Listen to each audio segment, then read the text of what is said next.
Hello guys, welcome to Study IQ. So दोस्तों, today we are going to talk about one more important topic. Obviously it is related to the concept of Bharat, Hindustan and India. The debate is ongoing ever since the inception of our country in 1950. अगर आप देखोगे तो even Article 1 of Indian Constitution calls India as Bharat also. India, that is Bharat, is a union of state we can say. But obviously ये debate हमेशा से चली है India में. 1950 के कॉन्स्टिट्यूएंट असेंबली में भी डिबेट रही है.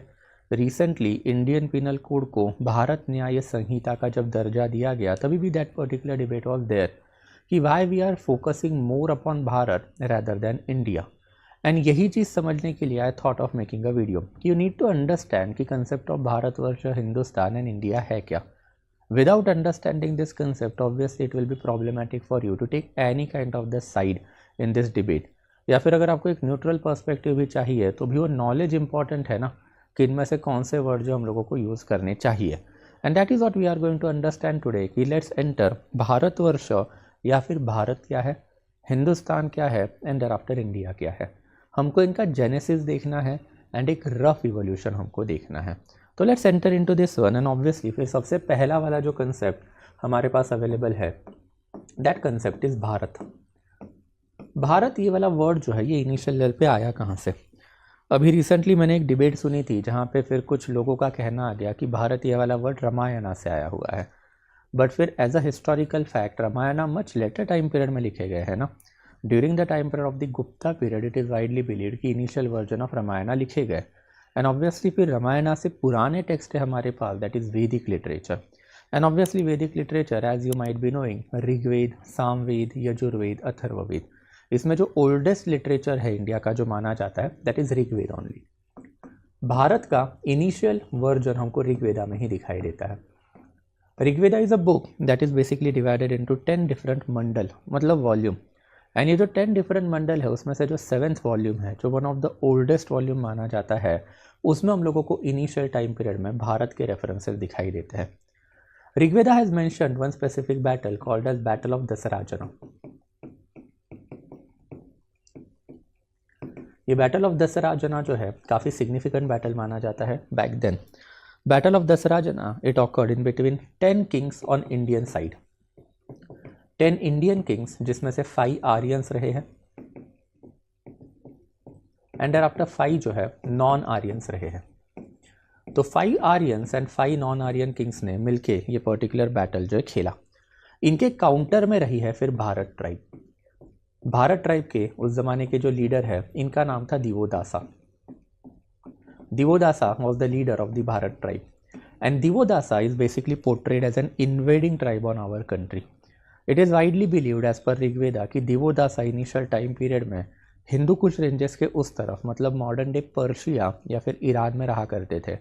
धीरे धीरे करके इनके इनिशियल लीडर रहे हैं सुदास जिनके अंडर इनका इंडिया में इनकर्जन चालू हुआ. एंड इनकर्जन चालू होने के बाद इन्हीं के जो बेसिकली स्कायन रहे हैं प्रोजेनी आप बोल सकते हो. एग्जैक्ट रिलेशन इन्होंने नहीं दे के रखा है बट प्रोजेनी बात करोगे आप तो प्रोजेनी ही रही है दिवोदासा. एंड ये दिवोदासा के अगेंस्ट बेसिकली फिर ये जो ट्राइब्स है ये एक साथ आ गई. द बैटल जो है ये इन्होंने मेंशन करके रखा है it was over pasture land. Pasture land मतलब जो चराऊ ज़मीन आपकी होती है इसके ऊपर जो है इनके बैटल हुए. ये बैटल में ultimately Bharat tribe became victorious. Bharat tribe सिर्फ विक्टोरियस नहीं बनी तो भारत ट्राइब में विक्टोरियस होने के बाद ये जो 5 Aryan and 5 non Aryan tribe एक साथ आई हुई थी इनके लीडर उस जमाने में रहे हैं पुरु. ये पुरु की tribe and thereafter Bharat के ट्राइब ने हाथ मिला लिया. Puru as well as Bharat tribe they basically become unified. एक मैट्रीमोनियल अलायंस जो है दोनों में साइन हुई एंड मैट्रीमोनियल अलायंस के साथ ही वी कैन से दैट कि पुरु एंड देयर आफ्टर भारत के अब एक नए प्रोजेनी हमको दिखाई देते हैं दैट इज कुरुज. कुरु का रेफरेंस ऑब्वियसली आपने कहीं ना कहीं तो सुना होगा that is in Mahabharata. Entire Mahabharata जो है यही कौरव क्लैन के बीच का जो वॉरफेयर रहा है. कौरव क्लैन जो है it got divided in between Kauravs या फिर Kurus and Pandav. And ultimately Mahabharat में ये बैटल फील्ड या फिर बैटल ऑफ कुरुक्षेत्र काफ़ी ज़्यादा सिग्निफिकेंट तरीके से जो है पोर्ट्रे किया गया है. But that is something for at a later lectures या फिर later period of the time we can see that यहीं पे हम लोगों को इनिशियल टाइम पीरियड में ये कंसेप्ट ऑफ भारतवर्ष जो है वो एमर्ज होती हुई दिखाई दी है. The moment this particular alliance was there हम लोगों को ऋग्वेदा में ही फिर धीरे धीरे करके भारतवर्ष वाला कंसेप्ट जो ये आता हुआ दिखाई दिया है। And Bharatvarsh is nothing but a physical territory. ये एक फिजिकल टेरिटरी रही है जिसका मतलब है मुंजावंत से लेके हिमवंत से लेके Vindhyan ranges. This was their initial geographical knowledge, we can say that. And इसी के ऊपर इन्होंने अपने इनिशियल कंसेप्ट जो है डिज़ाइन करके रखे हुए थे। मुंजावंत का मतलब होता है modern day Hindu Kush ranges, we can say. Himavant मतलब Himalayas, we can say. And Vindhyan ranges मतलब बांग्लादेश इंडिया के बीच में से जो माउंटेन रेंजेस जाते हैं मध्य प्रदेश में से, उसको आप विंध्यन रेंजेस बोलोगे। एंड ये भारतवर्ष वाला जो कंसेप्ट है ये आने के बाद जो है वैदिक लिटरेचर में ही हमको दिखाई देता है कि धीरे धीरे करके विंध्या जो है कावेरी तक भी खींची गई। एंड देयर आफ्टर फिर हम लोगों को जो यहाँ पे एक नया आर्य धर्म भी दिखाई दिया है। And Arya Dharma is a plain and simple thing, we can say that कि यही भारतवर्ष में धीरे धीरे हम लोगों को आर्य धर्म स्प्रेड करना है। तो कावेरी एज वेल एज आर्य धर्म के रेफरेंसेस हम लोगों को लेटर वैदिक पीरियड में काफ़ी इलेबोरेट लेवल पे दिखाई दिए हैं। And it was from the later Vedic time period ये कंसेप्ट ऑफ भारतवर्ष को अंजाम देने के लिए या फिर बेसिकली अचीव करने के लिए मल्टीपल आर्यनिकल ट्राइब जो इंडिया में खेलती रही।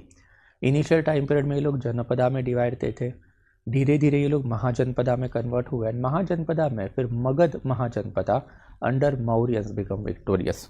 मौर्यंस जो है finally we can say that कि भारतवर्ष का जो ड्रीम है ये अचीव करने में सक्सेसफुल रहे। And it was basically emperor Ashoka who died in 232 BC, but when he died he had this Bharatvarsha under him. In fact Ashoka जो है he is also the first king to achieve this concept of Bharatvarsha under him. Ashoka ने ही अपना Bharatvarsh initial level पे design किया and यही भारतवर्ष में अपने Hindu laws जो इनिशियल टाइम पीरियड में इम्प्लीमेंट किए। Obviously Ashoka over a period of the time Buddhism में कन्वर्ट हुआ तो हिंदू लॉज की जगह अपनी एक सेपरेट पॉलिसी ऑफ धम्मा जो है अशोका ने इम्प्लीमेंट करके रखी हुई थी, उसके ऊपर भी कभी बाद में बात करेंगे। But now you have got that notion कि भारतवर्ष वाला कंसेप्ट ये ऋग्वेदिक कंसेप्ट है। एंड जब जब आप एक भारतवर्ष बोलते हो तो भारतवर्ष में हमको एक काफ़ी ग्लेयरिंगली दिखाई देता है कि लॉ एंड ऑर्डर कौन सा है, हिंदू लॉज है। एंड हिंदू लॉज की जब हम लोग बातें करते हैं तो हिंदू लॉज की मल्टीपल कैटेगरीज आर देयर। ये कैटेगरीज जो है प्लेन एंड सिंपल है। सबसे पहले हमारे पास है धर्म सूत्रास, देयर आफ्टर हमारे पास है धर्म स्मृति, एंड देयर आफ्टर हमारे पास है धर्म शास्त्र। तो ऐसी मल्टीपल कैटेगरीज ऑफ लॉज जो है हमको दिखाई देती है। धर्म सूत्र एंड धर्म स्मृति जो है ये वेद के अकॉर्डिंग लॉ आपको दिखाई देंगे। एंड धर्म शास्त्र जो है ये पुराण के अकॉर्डिंग बने हुए लॉ है। एंड ये सारे कंसेप्ट जो है एंशियंट टाइम पीरियड में काफ़ी इलेबोरेटली बाहर आए। एंशियंट टाइम पीरियड में multiple kings tried to achieve this dream of Bharatvarsha, जो एक ज़माने में कहा जाता है कि भारत ट्राइब ने देख कर रखा हुआ ड्रीम है। एंड ये ड्रीम मतलब क्या है कि आप भारतवर्ष मतलब एक यूनिफाइड इंडिया बनाओगे और ये यूनिफाइड इंडिया में वैदिक लॉ इनिशियल टाइम पीरियड में, Puranic law letter time period में इम्प्लीमेंट करोगे। एंड दैट्स आज के टाइम पीरियड में आपको दिखाई देगा कि जब जब एक राइट विंग गवर्नमेंट आता है या फिर रिलीजन के अकॉर्डिंग पॉलिटिक्स खेलने वाला गवर्नमेंट आता है तो वो गवर्नमेंट हमेशा भारत के ऊपर जो है फोकस करेगा। बिकॉज जब आपने भारत बोलना चालू किया तो इनवेरिएबली भारत में रिलीजियस लॉज जो है वो लगेंगे। एंड रिलीजियस लॉज का बेसिस जो है वो हमेशा ही राइट विंग पॉलिटिक्स में आपको दिखाई देगा। Obviously over a period of the time India आगे बढ़ेगा, then obviously there will be new concept of Hindustan. And that's why we need to understand कि एग्जैक्ट कंसेप्ट है क्या। एंड हिंदुस्तान की जब हम लोग बातें करते हैं तो हिंदुस्तान का one of the earliest reference हम लोगों को दिखाई देता है ये बेसिकली ज़ोरास्ट्रियन रिलीजन में। आपने ज़ोरास्ट्रियन रिलीजन के बारे में सुना है, इट्स जस्ट दैट कि इंडिया में इनको पारसी बोला जाता है। तो जो पारसी लोगों का रिलीजन है it is basically Zoroastrian religion. And ये पारसी लोगों का जो रिलीजन है ज़ोरास्ट्रियन, इसका सबसे अर्लीस्ट टेक्स्ट, जैसे हमारा ओल्डेस्ट टेक्स्ट माना जाता है ऋग्वेदा, वैसे ज़ोरास्ट्रियन रिलीजन का ओल्डेस्ट टेक्स्ट माना जाता है ज़ेंद अवेस्ता। यही अवेस्ता में हम लोगों को टर्मिनोलॉजी दिखाई दी है that is Hapta Hindu. In fact Hapta Hindu is nothing but the Sapta Sindhu itself. तो जो सप्त सिंधु रिवर है या फिर Indus and after it's tributaries including Saraswati, तो ये टोटल जो सप्त सिंधु रिवर है इसको ये लोग हप्त हिंदू बुलाया करते थे। इनफैक्ट अगर आप इंडिया के वेस्टर्न साइड में जाओगे तो स का प्रोनाउंसिएशन हमेशा ह से ही होता है। Hindu word itself suggest Sindhu. Sindhu river के अराउंड ही इनिशियल ऋग्वेदिक टाइम पीरियड में लोग रहा करते थे ना। एंड दैट्स अ सिंधु को हमेशा वो लोग हिंदू बुलाया करते थे, and that is the word जो हमारे रिलीजन को आदि शंकराचार्य जी ने 8-9 सेंचुरी एडी में देके रखा था। एक्चुअल में ओरिजिनल वर्ड तो ब्राह्मणिकल धर्म है, ब्राह्मणिकल रिलीजन है हिंदू रिलीजन का, बट फिर मच लेटर टाइम पीरियड में इसको हिंदू रिलीजन का नाम देने का काम हमारे फाउंडिंग फादर वी कैन से आदि शंकराचार्य जी ने करके रखा हुआ था। बट अगर हम लोग यहाँ पे देखते हैं तो ज़ोरास्ट्रियन रिलीजन, जो इंडिया में पारसी रिलीजन के नाम से जाना जाता है, उनका ये ओल्डेस्ट टेक्स्ट है। ऑब्वियसली ये लोगों की इनिशियल टेरिटरी जो है it is basically Persia. Persia का मतलब मॉडर्न डे ईरान वाली टेरिटरी जो है रही है, एंड इन्होंने ही अल्टीमेटली फिर सप्त सिंधु वाली एरिया को जो है हप्त हिंदू बोलना चालू किया, and over a period of the time फिर हिंद वाला वर्ड या फिर हिंदू वाला वर्ड जो है इन्होंने इंडिया के ऊपर एट्रीब्यूट करना चालू किया। Now the problem accord with this religion, अगर आप देखोगे तो इंडिया के वेस्टर्न साइड में आपको दिखाई देगा कि मॉडर्न डे ईरान या फिर पर्शिया है, बट फिर मॉडर्न डे ईरान या फिर पर्शिया के उस तरफ अगर आप जाओगे तो टर्की एंड thereafter आपको अरेबिया का एरिया दिखाई देगा। And it was precisely 631 AD जब प्रॉफिट मोहम्मद पैगंबर जो है ही डाइड, एंड इनके जाने के बाद वी कैन से दैट कि धीरे धीरे इस्लामिक किंगडम में या फिर इस्लामिक धर्म में कैलिफेट का राज आना चालू हुआ। मल्टीपल खलीफा या फिर कैलिफ जो है those were there. Initial time period में Rashidun caliphate was there, thereafter फिर Umayyad caliphate was there, and thereafter we can talk about the third important one that is Abbasid caliphate was there. Ultimately Abbasid caliphate को collapse करवा के ही Ottoman Turks जो है they came into the power. ऐसे total 4 caliphate जो है ancient and medieval time period में इस्लामिक रिलीजन में वेस्टर्न कंट्रीज में रहे हैं। इसमें से जो अब्बासीद कैलिफेट है इनका by and large time period माना जाता है 1750 से लेके अल्टीमेटली 1453 तक का, and it was Abbasid caliphate. इन्होंने पर्शिया एंड thereafter ईरान पर अटैक करके यहाँ पे जो मैसिव कन्वर्जन करने चालू किए। जो ज़ोरास्ट्रियन लोग इनिशियल टाइम पीरियड में हुआ करते थे, ये ज़ोरास्ट्रियन लोग जो अब धीरे धीरे इस्लामिक रिलीजन में कन्वर्ट किए गए, एंड इस्लामिक धर्म में कन्वर्ट करने के बाद ऑब्वियसली अ कन्वर्टेड पर्सन धीरे धीरे अपना कन्वर्टेड धर्म जो एक्सेप्ट करके आगे बढ़ ही लेता है। He does not have any other option now, and obviously Zoroastrian religion by and large खत्म ही हो गया, इस्लामिक रिलीजन जो इट बिकम विक्टोरियस। बट फिर जैसे ही आपने पर्शिया को ख़त्म किया, पर्शिया के बाद आपका नेक्स्ट टारगेट इंडिया है ना। आपने बेसिकली अरेबिया से निकले, टर्की कैप्चर किया, पर्शिया कैप्चर किया, obviously next target is India. And जब ये लोग इंडिया में आने चालू हुए इनिशियल लेवल पे, that is 750 AD onward itself we can say that. वैसे तो 712 में ही पहला इस्लामिक इन्वेजन इंडिया पे ट्रेस किया जाता है मोहम्मद बिन कासिम का, बट ये इन्वेजन बाय एंड लार्ज 3 साल के लिए ही चला। 715 आते आते कासिम वॉज डेड, बट 750 के ऑनवर्ड जो है फिर मैसिव इन्वेजन इंडिया में हम लोगों को दिखाई देते हैं। तो at that period of the time Islamic religion में 2 कंसेप्ट हमको दिखाई दिए हैं। एक है बेसिकली अहल ए कलम, एंड दूसरा कंसेप्ट है अहल ए सैफ। अहल ए सैफ का मतलब होता है स्वॉर्ड्समैन। तो ये वाले लोग जो है they are quite good in sword, and this people, कलम है ना, तो कलम means you are quite good in the pen, and that's why we can say that कि ये स्वॉर्ड वाले लोग जो है over a period of the time Turks या फिर you can say that Tajik वाले जो लोग हैं, ताजिकिस्तान वाले लोग, वो एमर्ज हुए, एंड ये वाले लोग जो है ये बेसिकली पर्शियन मतलब बेसिकली ईरानी, एंड thereafter तुरानी फैक्शन जो है ये एमर्ज हो गया।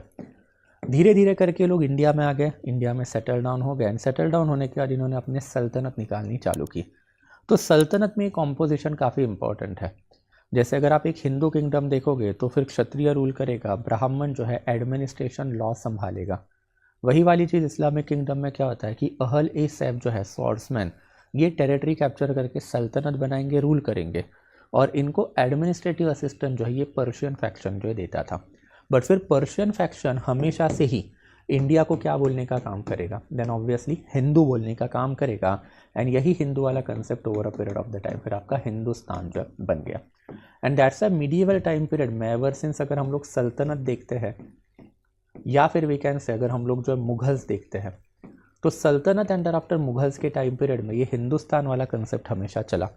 इट वॉज अलाउद्दीन खिलजी जिन्होंने इनिशियल लेवल पे इंडिया में वी कैन से दैट मुकम्मल हिंदुस्तान का कंसेप्ट लाया। Khilji tried to achieve it also. Khilji ने one of the trusted lieutenant Malik Kafur को साउथर्न कैंपेन में भेज के रखा था, and Malik Kafur it is a recorded evidence कि जिसने रामेश्वरम तक जो है रेड करी, एंड रामेश्वरम का टेम्पल जो है डिस्ट्रॉय भी करके रखा हुआ था। तो हियर यू कैन क्लियरली से कि मुकम्मल हिंदुस्तान वाला कंसेप्ट जो अलाउद्दीन खिलजी ऑनवर्ड जो आपको दिखाई देगा, जिसका एक रफ हिस्ट्री मैंने आपको दे के रखा है कि ever since the time period of the वैदिक पीरियड इटसेल्फ, अगर हम लोग ईरान में जाते हैं, पर्शिया में जाते हैं, तो वहाँ पे हिंदू वाला वर्ड ही चलता था and Hindu now became Hindustan. Again the only difference is कि अब हिंदुस्तान में कौन से लॉ लगेंगे, तो हिंदुस्तान में जो है बेसिकली अब शरिया के लॉ लगेंगे। तो शरिया जो मुस्लिम रिलीजन का लॉ है, कुरान के ऊपर डिराइव्ड लॉ है। तो कुरान इज़ रिलीजियस लिटरेचर या फिर scripture, you can say that, and यही रिलीजियस लिटरेचर या फिर स्क्रिप्चर के ऊपर जो आपको शरिया के लॉ बनते हुए दिखाई देंगे। एंड अब एक मुकम्मल हिंदुस्तान आपका है एंड ये मुकम्मल हिंदुस्तान में फिर शरिया लगेगा। जैसे अभी हमने देखा था कि Ashoka was the king who captured entire India, and India को कैप्चर करने के लिए for a brief period of the time Hindu law लगाए गए। लेटर ऑन अशोका ने जो अपना क्या किया, देन ऑब्वियसली बुद्धिस्ट लॉ या फिर जिसको आप पॉलिसी ऑफ धम्मा बोलोगे वो आपने लगाना चालू किया। तो वैसे ही अब औरंगजेब आएगा and Aurangzeb when he died we can say in 1707, तो 1707 में जैसे ही औरंगजेब चला गया, तो औरंगजेब के जाने के टाइम पीरियड में ये मुकम्मल हिंदुस्तान वाला सपना जो है क्लियर कट अचीव हो चुका था। हम लोग औरंगजेब को इतना हेट क्यों करते हैं, बिकॉज इन प्रीडोमिनेंट भारत या फिर हिंदू इंडिया औरंगजेब ने शरिया लॉ लगाने की कोशिश की, and that's over a period of the time Hindustan invariably came to be attributed with the sharia law. जैसे Bharatvarsh invariably came to be attributed with Dharmasutra, Dharmasmriti, Dharmashastra. तो अब आपके पास एक हिंदुस्तान है and Hindustan will come to be attributed with what, then obviously sharia law we can say that. And obviously फिर we can say इसी के बाद में तो इंडिया में अल्टीमेटली अंग्रेज आए ना, एंड अंग्रेज़ों ने फाइनली इंडिया को जो है ये वाला वर्ड देना चालू किया। अगेन ये इंडिया वाला वर्ड अंग्रेज़ों ने इंडिया को दिया क्यों, ये समझने के लिए आपको एंशिएंट टाइम पीरियड में ही जाना पड़ेगा। एंशिएंट टाइम पीरियड में बेसिकली अगर हम लोग चाइना की बात करते हैं तो चाइना हमेशा इंडिया को जो है इंडू वाला वर्ड जो दिया करता था। सिंधु रिवर चाइना में जब आप जाओगे तो इसको इंडू बोला जाता है। आप आज भी चाइना में जाना एंड उनको बोलो मैं भारत से आया हूँ, they will look at your face कि भाई क्या बात कर रहा है। आप उनको बोलो मैं इंडिया से आया हूँ, they will still not understand, and then you tell them we have come from Indu, तो इंडू जैसे ही बोलोगे देन दे विल अंडरस्टैंड, ठीक है भाई ये इंडिया वाले एरिया से जो आया हुआ बंदा है। तो इंडू वाला वर्ड ये चाइना में आज भी इंडिया के लिए चलता है, एंड यही इंडू वाले वर्ड के ऊपर जो इंडिया वाला वर्ड जो कहीं ना कहीं तो आया। एंशिएंट टाइम पीरियड की अगर हम बात करते हैं तो आपने कभी ना कभी तो एंशिएंट सिल्क रूट की बातें देखी होगी। ये सिल्क रूट जो है बीजिंग को कनेक्ट करता था with modern day Venice. Venice जो है आज के टाइम पीरियड में इटली में आती है, बट ये ट्रेडिंग रूट जो है ये कनेक्टिविटी के बीच में ही कहीं ना कहीं तो इट इज़ वाइडली बिलीव्ड कि ट्रेडिंग रूट के बीच में ही बेसिकली अपना इंडिया है ना, एंड ये इंडिया का नॉलेज जो है वहाँ पे गया। एंड दैट्स वाई फिर इनिशियल लेवल पे जो लैटिन सोर्सेस है, ये लैटिन सोर्सेस में इंडिया के लिए जो आपको बेसिकली इंडू एंड इंडू में रहने वाले लोग मतलब इंडीज़ वाले वर्ड जो है वो दिखाई दिए हैं। एंड यही लैटिन सोर्सेस से धीरे धीरे अंग्रेज़ों ने इंडिया का नॉलेज उठाना चालू किया। एंड जब लैटिन सोर्सेस से आप बेसिकली इंग्लिश सोर्सेस के ऊपर आते हो तो इंग्लिश सोर्सेस में फाइनली हमको दिखाई देता है कि एक इंडू या फिर इंडस का एक करप्ट वर्जन इन्होंने निकाल लिया, दैट इज़ इंडिया। तो ये इंडिया वाला जो वर्ड है it is nothing but a corrupted word we can say of the Latin Indu या फिर इंडीज़ वाला वर्ड। एंड ये वाले वर्ड जो अब धीरे धीरे इंडिया के ऊपर लगाने का काम ब्रिटिशर्स करेंगे। फाइनली औरंगजेब के मरने के बाद 1757 में बैटल ऑफ प्लासी हुआ। देर आफ्टर अगर हम लोग बात करते हैं तो 1765 में बैटल ऑफ बक्सार हुआ, and by the time period of 1772 आते आते Warren Hasting assumed the throne of Bengal. And Warren Hasting के बाद ultimately we can say the next governor general that is Charles Cornwallis was the governor general in between 1786 से लेके 1793 के बीच में। इन्होंने India में सबसे पहली बार वी कैन से दैट कि अभी ऑब्वियसली इंडिया को इंडिया ही बोलेंगे, एंड इंडिया में जो है बेसिकली मॉडर्न लॉज लगाने चालू कर लिया। एंड ये मॉडर्न लॉज की जब हम लोग बात करते हैं तो मॉडर्न लॉज मतलब कौन से लॉज, तो सबसे पहले तो हमारे पास कॉर्नवालिस कोड ही अवेलेबल है। कॉर्नवालिस कोड की अगर हम लोग बात करते हैं तो it was basically created in 1793। 1833 आते आते इन्होंने इंडिया के लिए एक लॉ कमीशन जो वो डिज़ाइन करके रखा हुआ था।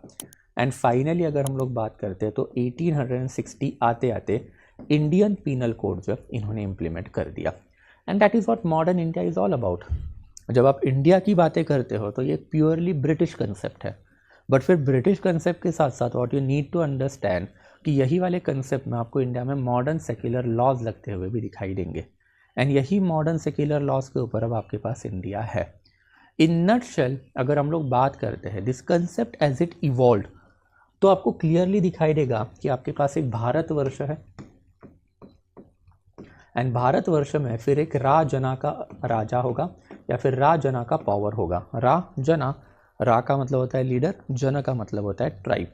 एंड देयर आफ्टर यहाँ पे बेसिकली आपको लॉज दिखाई देंगे जो हिंदू लॉज है, जो अभी हमने देख के रखे हुए थे कि which are the Hindu laws, sorry about that. तो लॉज जो है बेसिकली फिर धर्म सूत्राज रहेंगे या फिर धर्म स्मृति रहेंगे या फिर धर्म शास्त्र रहेंगे। वैसे ही जब आप बेसिकली फिर हिंदुस्तान वाले कंसेप्ट में आते हो तो Hindustan is always use by Islamic sultan and Islamic sultan के साथ साथ वी कैन से दैट कि इवन बादशाह, तो इस्लामिक सुल्तान या फिर बादशाह इसको यूज़ करेंगे। बट इनवेरेबली इसमें लॉ कौन से रहेंगे, तो शरिया के लॉ जो आपको इम्प्लीमेंट होते हुए दिखाई देंगे। And thereafter we are having concept of India. India के कंसेप्ट में आपको जो मॉडर्न ब्रिटिश गवर्नमेंट आता हुआ दिखाई देगा। एंड ब्रिटिश गवर्नमेंट का मतलब ये है ना parliamentary democracy. And thereafter यहाँ पे आपको जो लॉ लगाते हुए दिखाई देंगे वो कौन से, फिर मॉडर्न। एंड फिर मॉडर्न के साथ साथ इसको सेक्युलर लॉज भी बोला जाता है कि ये लॉज का फिर धर्म से कोई लेना देना नहीं है। And that's why this particular perpetual debate India में ये हम लोग को भी एग्री ही नहीं कर पाए हैं कि कंट्री का नाम होना क्या चाहिए। अगर आप बेसिकली एक आर्डेंट हिंदू हो तो आप भारतवर्ष की बातें करोगे, आप एक आर्डेंट कंजर्वेटिव मुस्लिम हो तो ऑब्वियसली आप हिंदुस्तान की बातें करोगे। But if you belong to the liberal section of India right now then obviously आप इंडिया की ही बातें करोगे। But it is a never ending debate we can say. यही डिबेट जो अल्टीमेटली कॉन्स्टिट्यूएंट असेंबली में भी तो हुई जब आर्टिकल 1 में Bharat as well as India अपने दोनों चूज़ किया। Why you did not choose Hindustan, because Muslim community अपना पार्टीशन लेके चली गई। बट फिर ये दो डोमिनेंट सेक्शन तो है ना, कंजर्वेटिव हिंदू जो हमेशा भारत की बात करेंगे, लिबरल हिंदू जो हमेशा इंडिया की बातें करेंगे। एंड कंजर्वेटिव हिंदू मतलब जो हमेशा चाहते हैं कि रिलीजियस लॉज वापस आए, लिबरल हिंदू मतलब जो मॉडर्न सेक्युलर कॉन्स्टिट्यूशनल लॉज के ऊपर यकीन रखते हैं। तो I hope it is quite clear कि exactly what is the meaning of Bharatvarsh, Hindustan and thereafter India, as well as rough genesis of this particular terminology. I hope you like this video guys and do let me know in the comment box what do you think कि India के लिए जो है ये तीनों में से कौन सा वर्ड सूटेबल है एंड कौन से वर्ड के साथ कौन से लॉज सूटेबल है। तो do type it in the comment box and do like the video guys if you like it. So that will be it from my side today. कल वापस से मिलेंगे एक नए टॉपिक के साथ। Thank you so much guys, I will be stopping the session now. Thank you so much.